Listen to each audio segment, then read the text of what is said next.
It's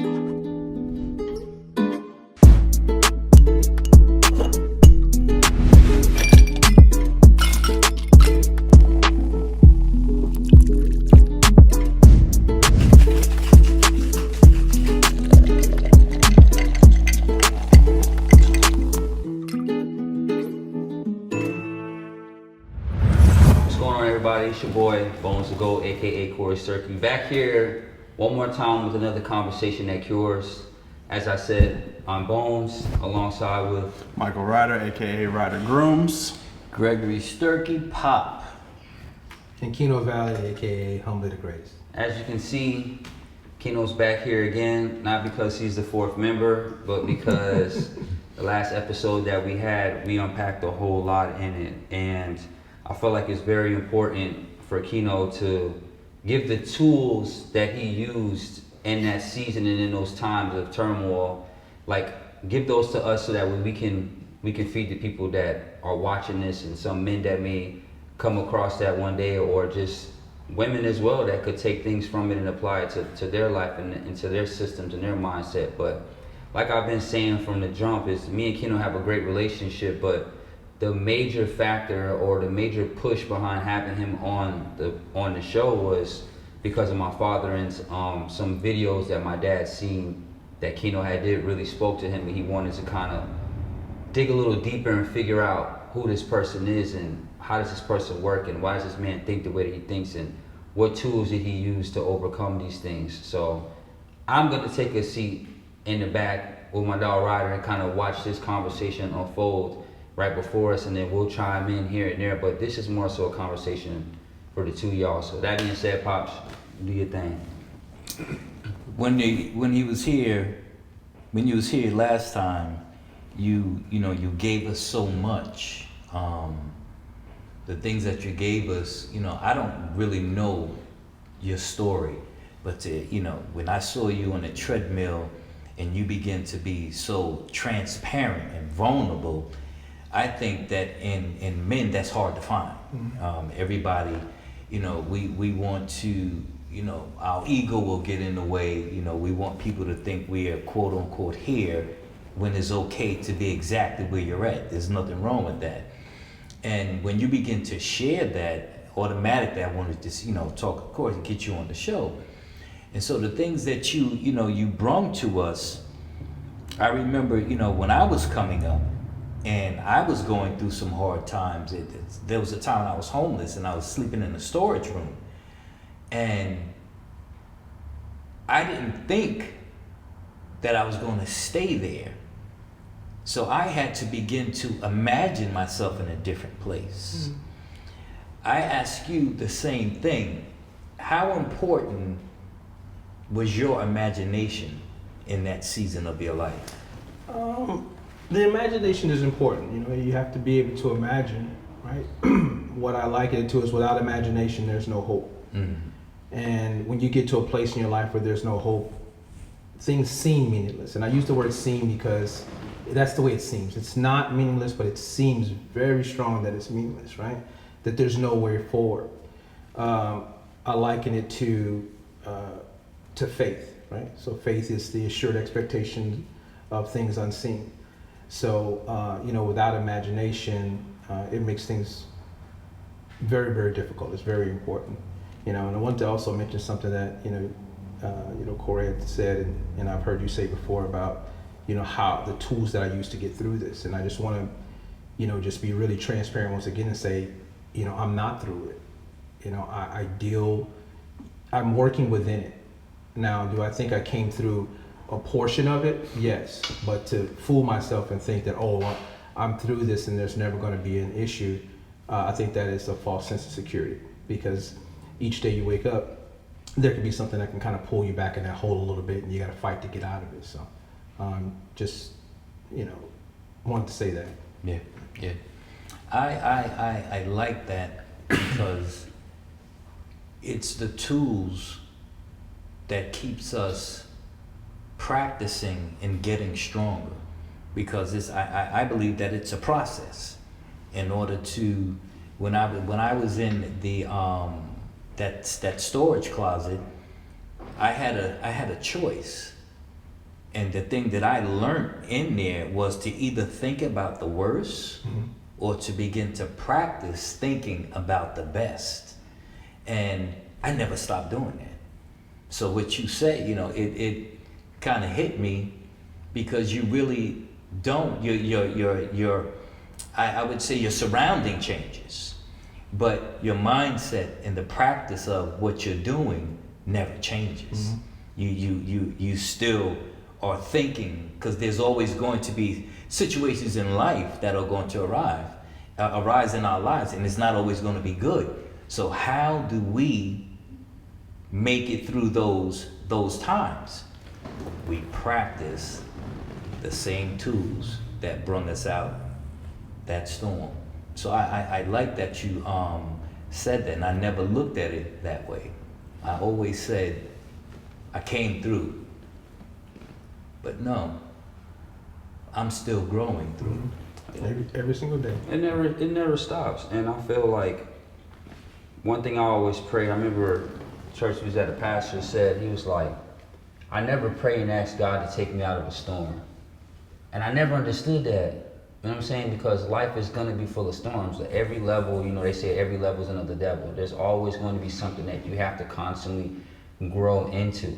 So for me, it was like, in those hard times, a tool that I use for myself is like, I used to pray and I was like, God, I don't want you to take me out this storm, but let me be able to have some type of peace to realize the lessons that you're trying to teach me while I'm here. If I gotta be in this valley for however long this season needs to be, let me not leave this valley without the tools that you implement, that you intended on me learning in there. And I think just having that mindset of, I'm gonna practice on thinking better, that's having that type of mindset. It was like, no matter what comes up, like, I gotta make sure that I'm consistently thinking like, this is gonna be a battle.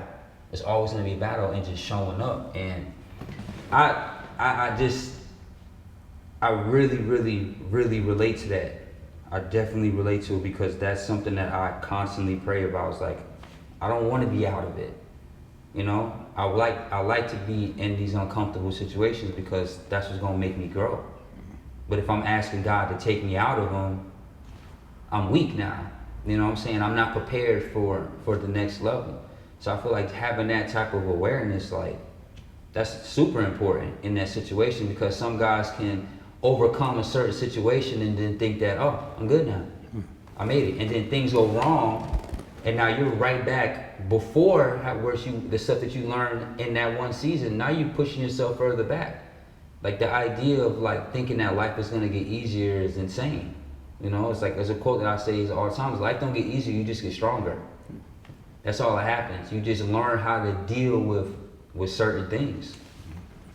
I think for myself, one of the biggest things is using the tool of identification, and really knowing when there is an issue or it's a problem, or it's just like a little side battle I'm going through.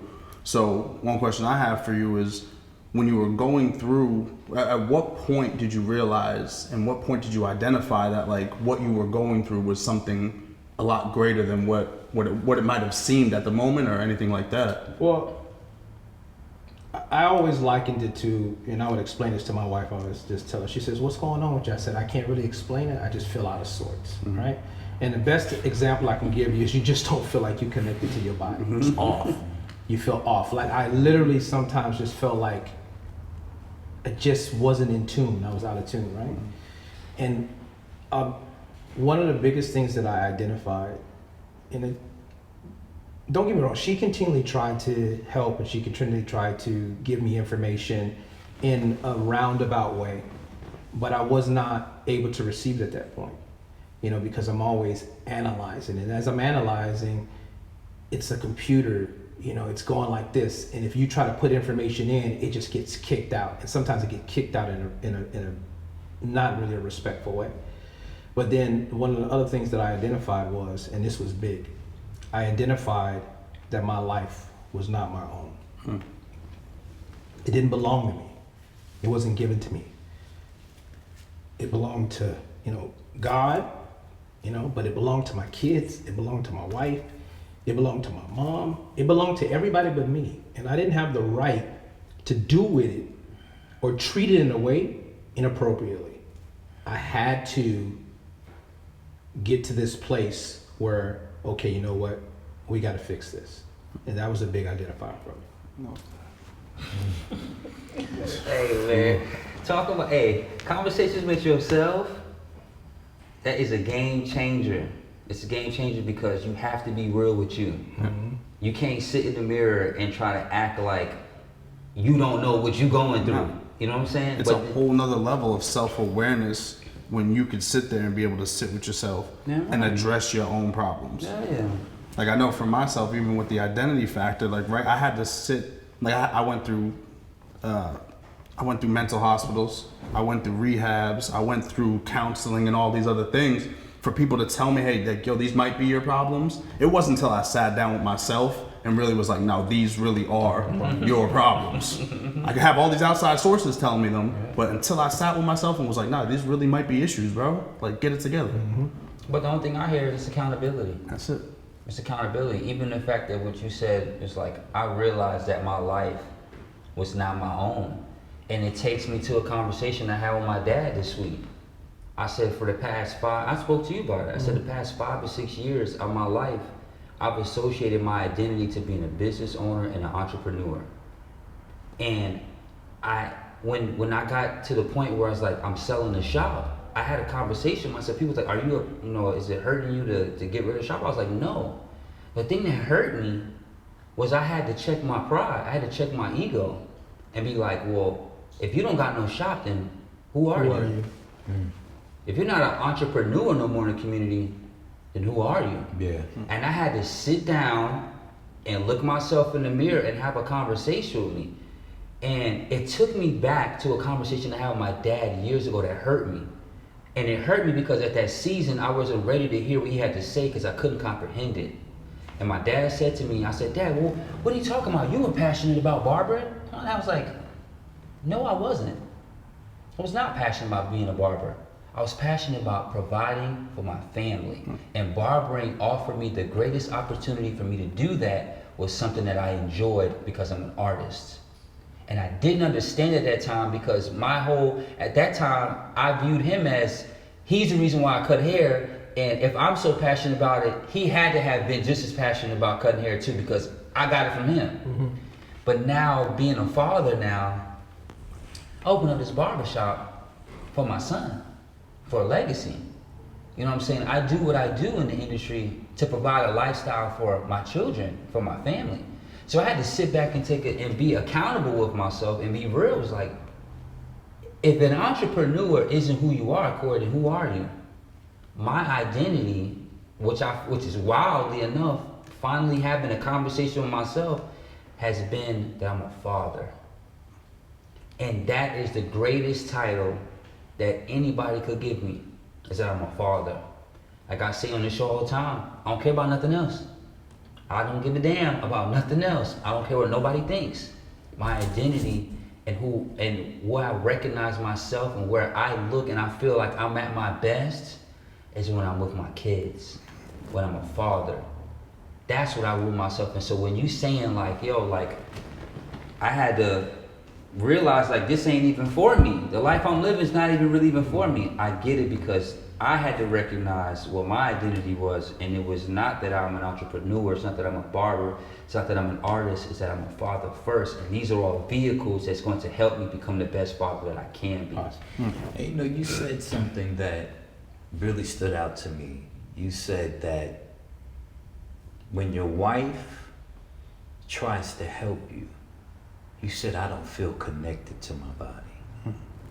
And I want to know, when did you begin to experience that? Because I believe that when God created us, He equipped us with everything we need.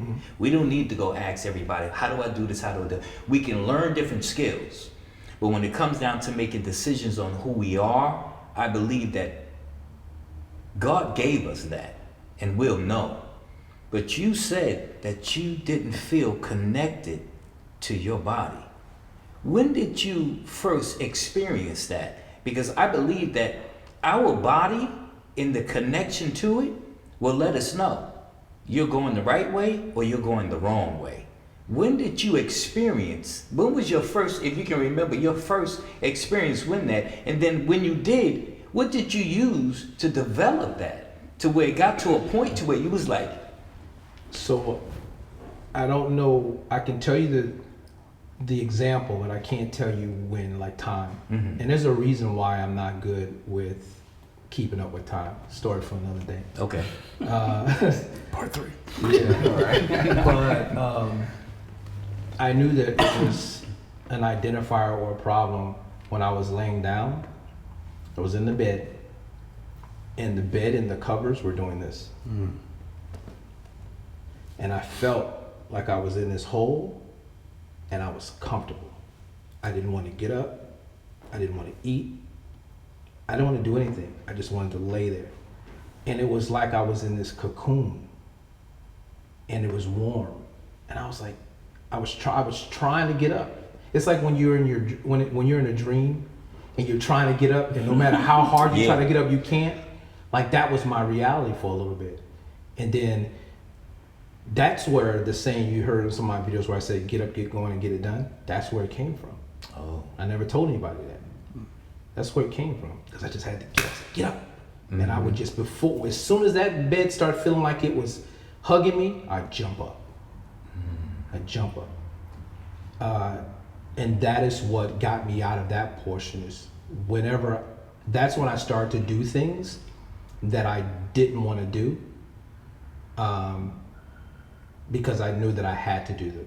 That was how I handled that. As soon as I started feeling that way, I'd jump up. So anytime you felt in your body that you was locked down, you reacted and moved forward. Move forward. Yep. You're being proactive instead of reactive. Yeah. Because I believe the body tells you. It tells you. I believe wholeheartedly. I can be having conversations, and in the midst of having the conversation, I'll say something, then I don't feel right after I said it, and I'll retract within myself in the midst of the conversation and think about what I said, because the body, I believe, will let you know. But it was, I believe, the level of self-awareness that you develop from that. Because sometimes, when our children do something good, we praise them. They feel good. They remember that feeling. So they want that feeling all the time. And sometimes we don't because we don't all operate the same way. We won't identify the way they'll identify when they did something good. We may identify when something wrong is happening. And that might be the thing that gives us the energy to move forward. But I can remember countless times I would say something and it wouldn't sit right with me. So I would know to shut up. Nobody had to tell me. And that's one thing, that when you had got up there and you were so vulnerable and you begin to say, one thing that you said, I thought that was so good. You said, I didn't show up on Instagram because I wasn't living it. Yep. I didn't have nothing to say because I wasn't living it. And I thought that right there, that to me, that's self-awareness, but more than anything, that was humility. So I'm going to tell you two things on that self-awareness. One, I was aware that I wasn't able to get up, get going, and get it done. I was going through this period that it helped me back then, but it wasn't helping me now. And there was no way in the world that I can get online and tell people this and be hypocritical. I always knew. I'll tell you another thing I was aware of.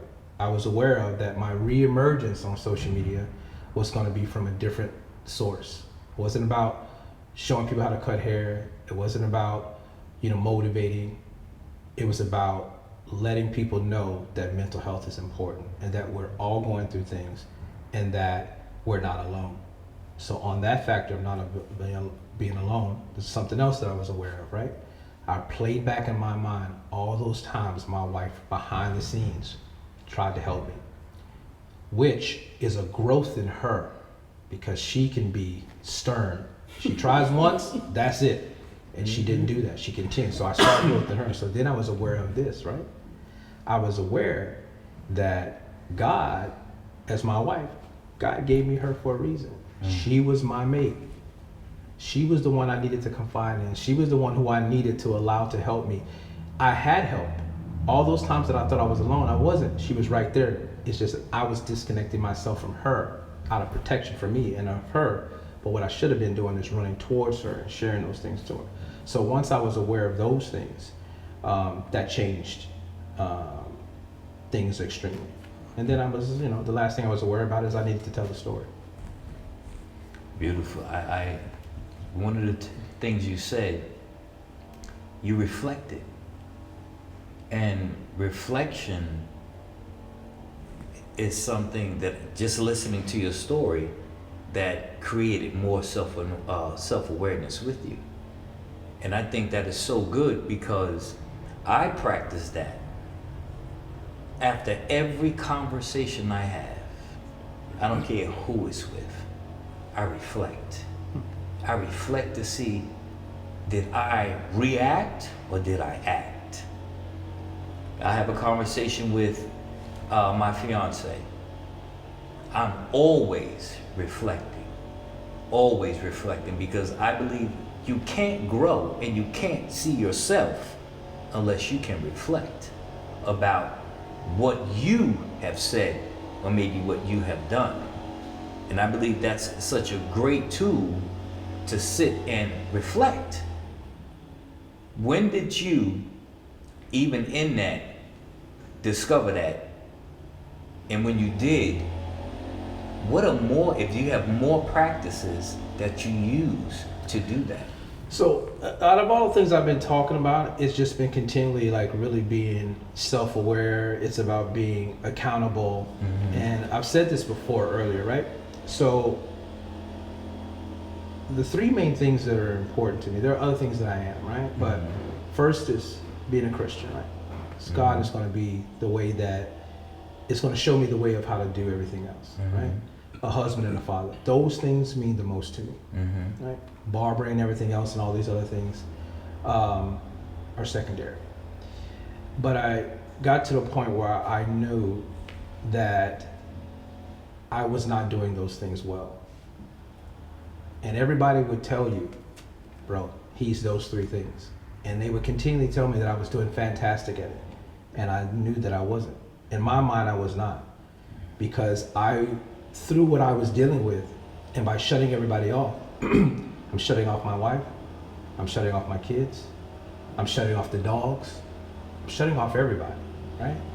At that point, my patience became very little, and I understood that versus me trying to find a solution for me, that I'm causing problems everywhere else. And that I needed to kind of stop with the sadomasochist behavior and start looking at it okay, you know what? I have to start doing things for them. I have to give them what they need and worry about what I need second. And through giving them what they need, it'll help repair a little bit with me. I love that. I love the reflection topic being brought up, because for me, it's always one of those things where I don't learn much from my successes. I learn when I reflect back on my failures and see what I did wrong. Okay, where could I have been better? Even if it's in that day, right? Me and my lady get in a fight, guess what? I gotta go back to that situation, break it down and be okay, what could I have done better? How could we have addressed this situation better? And another thing you talked about was service, right? That's big with me and myself. I know when all hell is breaking loose in my life and things are going completely AWOL, right? I know getting out of myself to service and be of service to somebody else always helps me. So what does that play into, because you just brought it up with even your family and your kids, what does that play into your life today, used as a tool? So there's something that I've always said, that you help yourself by helping others, right? And I'm gonna be very honest with you, that was one of the things about me being off social media that affected me big time. Yeah. Because my whole thing was helping. Whether I was helping you learn how to cut hair faster, whether I was helping you with certain types of motivation, whether I was helping you with your thought processes, whether I was helping you be a better brother, husband, whether I was my whole social media was dedicated to helping. And then I shut it down. So now I'm reemerging with that. right? From a social media standpoint, do I understand that it's not the primary thing. You know, that is what I try to do in service of them. And then I always keep in mind of trying to do something for my wife and for my kids all the time. Very quickly, I'll tell you, I never forget what I said to her. She said she was trying to help me. And I looked at her and I said, you can't help me.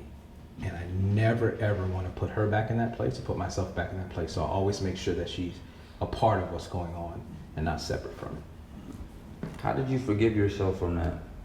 I'm still forgiving myself for that. You know, like Ryder said, you think about the things that not the things that are successful, but the things that you did wrong, right? Yeah. And I just keep playing it back and forth in my head, like I hurt her. Like I love her, but that statement, I saw it. I saw it when I said it. It just brought everything out. Because you kind of took the ability for her to be wife away. Right. And I just, I had to apologize first and identify where I was wrong. And then I just had to be better, right? And make sure that I don't repeat that practice. Because it makes no sense to say, okay, you know what, I'm going to forgive myself. And then it makes no sense to try to move on if you're going to repeat the same practices. So I've made sure never, ever to make her feel that way again. How were you able to show up again as dad, the father, to the boys? Because we spoke a lot about you and Tisha and how it affected y'all, and we spoke about you personally, but you got 3 other boys that's watching your every single move, and them little fools are smart. Yep. They smart. They are very smart, Yeah. and I'm talking about they will question you because they pay attention and they listen when men speak. They all of them are like that. Mm-hmm. How did you reintroduce yourself as dad? I'm okay now. I'm good. Mm-hmm. Whatever you need, I'm out of this. How was that reintroduction to them for you? So, as I said before, I'm still doing that. Mhm. I'm still changing the way that I would do it, because I would go off into my private area, sit on my patio and just chill out. Yeah. One way, how I introduced it though, is by talking to them separately, especially to Caleb, who's the 15-year-old. Mhm. And he was going to have some challenges, and I just basically let him know, this is what I was dealing with, this is what I was going through, or this is what I'm going through, and this is how I'm handling it. And I let him know that I even identified him in the time that he's in his teenage years, that he's going through some of those things too. And I just let him know, hey, listen, my man, you're not alone, right? I'm here for you. So I just try to be there for them, try to be active with them, but I'm also realistic. In those times where it might be sensory overload, it might be just too much, then I'll just get into my quiet place, but I know now not to stay there. And I've also identified, letting them know, just because I'm here, there's nothing wrong. Just taking a moment, and now they know dad's okay, whereas before they were like, what's wrong with dad? So, I'm gonna ask you one more question, and we're gonna close it out. And this is one question I remember that I wanted to ask you. When was the last time something intimidated you? Man.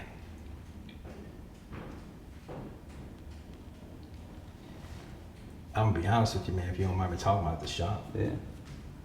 Yeah, like, I don't think I really, that's not true.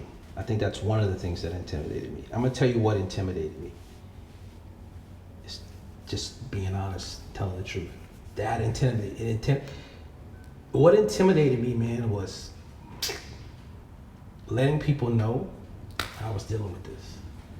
Because I knew once I opened the door, like, Keino, you can't close. I was like, Keino, you can't close it back. You can't just come out a little bit and then just go. I knew at the moment that I spoke about it, that I was going to be out the cave. And I could go back in every once in a while, but I couldn't stay there because everybody now knows, hey, what's up? So that intimidated me. Letting everybody know what I was dealing with intimidated me greatly. Intimidated me greatly. And people thinking that I was weak because of it or whatever else, but I didn't worry about that. I was like, you know what? I know that I'm not the only one that's dealing with it. This needs to be said. It's going to help other people. And it has to be said. Yes. It has to be said, because just like you said earlier, it ain't about you, nigga. Nope. It ain't about you no more. Now you realize like I'm doing all this for these people. My life is for them. But on that note, we're gonna close it out. Keino, man, I appreciate you. I appreciate the wisdom, Dad. Amazing suggestion for a guest on, for our first guest on here. Actually, I feel like it's perfect. I know it's the first. I appreciate that. Yeah, thank you. First, appreciate man, you. thank you, man. Thank you for your time. We definitely thank you for your wisdom, but most importantly, man, thank you for your vulnerability, Yes. because that's not something that is given freely amongst men. You know what I'm saying? Especially when you're being recorded. It's one thing to sit there, but like you said, once you step out, you can't go back. So you stepped out. You picked a perfect way to do it. But we're grateful Yes. that you saw this platform to be fitted enough for you to share that story with you. So, man, you know I love you. I appreciate you. My man. I thank you always. But you know, any of y'all that are following us on the gram, on Facebook, please stay tuned. Like, comment, subscribe, turn on those post notifications. Leave comments in the section if you have any topics that you specifically would like us to cover. We will be checking those, man. Please stay tuned, because we are coming with this consistently and at a high level. Thank you so much. And once again, right before we close, we would like to thank our sponsor, Passive Consultants. If you've been in a car accident or a slip and fall, after 911, first call 911, but after you call 911, you better call our guy Paul at Passive Consultants. You need an attorney, medical help? Let Paul have it all. He's helped thousands of people after a car accident or slip and fall. Call Paul. Go to passivelife.com. That's PASS, the letter V.com. Car accident, slip or fall? You better call our guy Paul. Paul.